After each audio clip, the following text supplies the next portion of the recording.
एक कस्बे में एक विधवा अंधी औरत रहती थी। उसका एक बेटा था जिसके पालन पोषण की सारी जिम्मेदारियां उसके कंधों पर थी।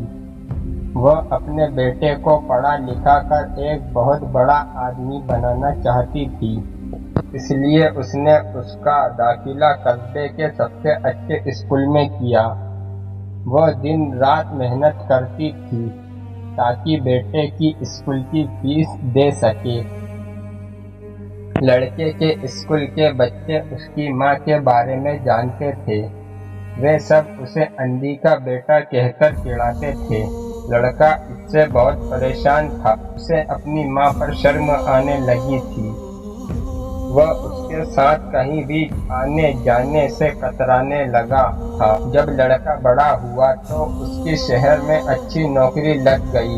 उसने अपनी माँ से वादा किया कि शहर में मकान लेकर वह उसे लेने आएगा, लेकिन वह शहर गया तो फिर लौटकर वापस नहीं आया। उसकी अंधी माँ उसका इंतजार करती रही। कई महीने बीत गए, लड़के की कोई खबर नहीं आई। अंधी एक दिन उससे रहा नहीं गया और वह बेटे से मिलने शहर पहुंच गई। पूछते पूछते वह बेटे के ऑफिस पहुंची। वहां सिक्योरिटी गार्ड ने उसे रोक दिया। अंधी औरत ने गार्ड को अपने बेटे का नाम बताया और बोली कि उससे जाकर कह दो कि गांव से कोई मिलने आया है। गार्ड ने जाकर उसके बेटे को बताया। बेटे ने ऑफिस की खिड़की से देखा तो उसे अपनी माँ गेट के बाहर खड़ी नजर आई। वह ऑफिस में सबके सामने अपनी माँ की वजह से शर्मिंदा नहीं होना चाहता था, इसलिए कहला दिया कि वह ऑफिस में नहीं है। अंधी औरत वहां से चली गई। शाम को वह लड़का ऑफिस से घर जाने के लिए निकला।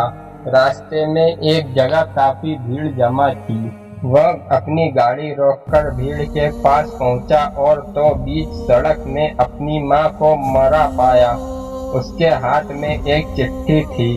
उसमें लिखा था, बेटा बड़े दिन हो गए हैं, तेरी कोई खबर नहीं मिली। चिंता हो रही थी इसलिए तुझसे मिलने चली आई।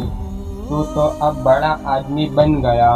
तुझसे मिलना अब शायद मुझ गरीब की किस्मत में नहीं, लेकिन मैं बहुत खुश हूँ तेरे लिए।